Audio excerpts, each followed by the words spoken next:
Hello everyone and welcome to this round of EdTalks. We have with us today Blerina Polovina, who is the AVP International at INUNI. Hi. Hello, how are you today? I'm good. So, Blerina, students look at ROI. Yes, Today, that's all they're looking at, right? of course. And the US government has talked a lot about AI and STEM. Yes. So, in fact, they've done a lot of investments as well, right? So, what is your take on how students should approach US education? Of course. Well, first of all, thank you for having me here. I appreciate it. And I think right now the recruitment has changed completely. I think before we were recruiting for institutions. I think right now we have to recruit for careers. Because, Right. I'll be frank, we all know the education in US is not cheap. It is a very expensive, it's very expensive to study. And I know it takes a lot of commitment from the students and the families to support them all the way. And I know as a student, there's a responsibility that I have to give back to my family, to my parents, and everybody who has sacrificed. And on top of it, to build in as a professional. And so, yes, the return on investment is higher than ever. So if you think of right now where the world is and where US is, AI and technology, it's the word everywhere. And the jobs that are growing more and more are going to be on that field. What's currently happening in the US, I do believe in the last year, the US government put about $32 billion into acts and putting more money into AI innovation, chips, semiconductors, which to me and all of us means jobs will be on that field. And then at the same time, there were about $92 million into AI innovation and research. And so I tell students when those things are happening on a government level, that means it will translate into job opportunities coming in very, very soon. So if you think of students who are applying right now to start the fall 2026, most of them are not going to be graduating at least a year or two from now, if not more. So those jobs are going to be there for them. So AI, it's a piece, and technology is a piece that I do believe students will get a great opportunity in US. If you look at what data looks for from now to 2030, it foresees at least an 8% growth on the STEM jobs in the United States.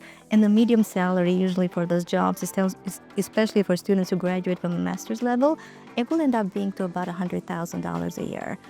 And so I always tell students, when you make a decision where to study, start doing that research, look into what my return investment will be. In US is, I think, one of those countries where the return on investment is going to be a lot higher than what those expenses are. So that's, I think, where the United States is going. And I do believe the government is doing everything in their power to make US one of those top countries in the world for AI innovation. It's always been one of the areas, one of the countries that is always aimed to be higher and higher. And I don't think that will stop now or ever.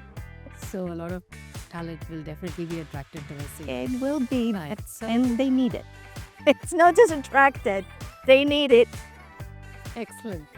So, other than academics, US universities offer a lot of student services, right? Yes. So, how do students benefit out of these student services? Yes, I don't think students know much about what those services are. Sometimes they're so focused into the admission criteria and they think you show up in a classroom, you talk to the professor, you do an exam, and then it's done. And I think what makes the university studying in US so much different than other countries, it's that services piece. And on top of it, the involvement of the university for students during their studies to have more experiential learning. So there's two areas of service that I highly recommend students to explore. One of them is a lot of universities, if not all, have a career services there. Right. An office for students to go in, to talk for free to people who know what jobs are out there, what the employers are looking for. That will help students with resume writing and how to show up for an interview. I'm a former international student. I never did that. So my first interview, I showed up with t-shirt and jeans because I didn't know any better. And I don't want students to do that. There's a lot of mock interviews, something that a lot of schools do. They will have employers come to campus at least twice a year, usually during fall semester or spring semester, that had jobs already. And I always tell students, just show up, talk to them. Maybe they don't have a job you're looking for, but you will learn what an employer is looking for. So there is one service that I highly, highly recommend students take advantage of as soon as they arrive on campus, so they can build their professionalism while they're studying. So when they graduate, they don't wonder where to start. They know where to start.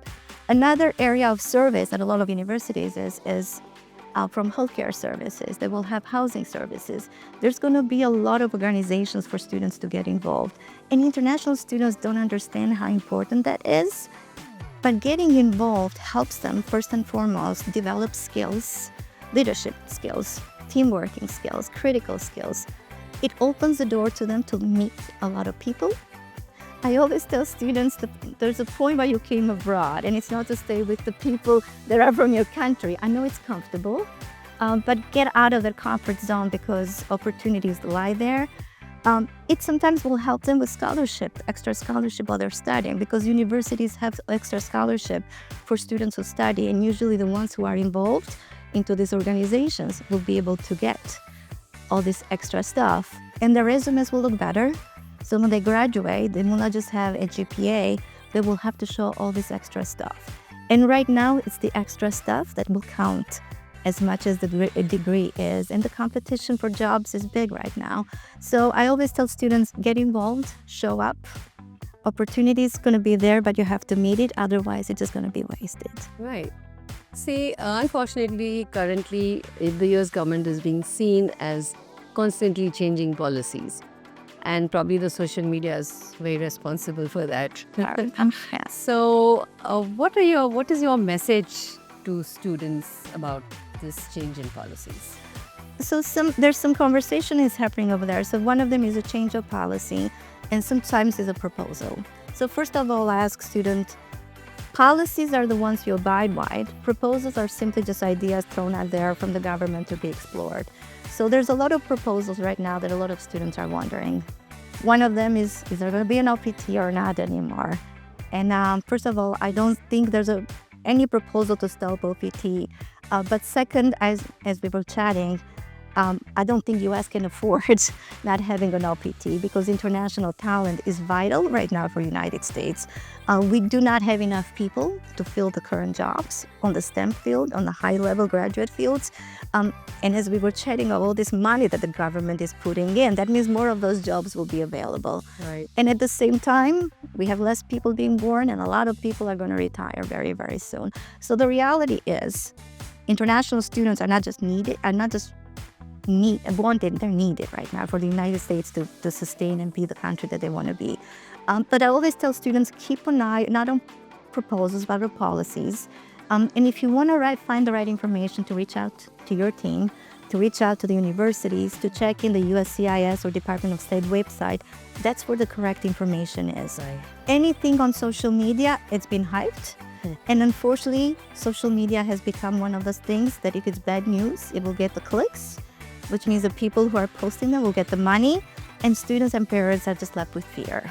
Yes. And unfortunately, that's a reality that we're happening. So it feels like a lot of things are changing, but policy-wise, not a lot has changed. The only thing I think is the social media checkup that is currently happening.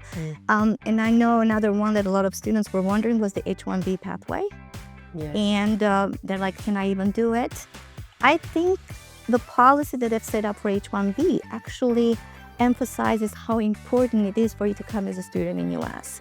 Because what that H-1B $100,000 fee says is, if you come to U.S. and you graduate from U.S., the path is open to you. Right. It's only if you're not graduate from U.S. that I'm going to make you pay that $100,000.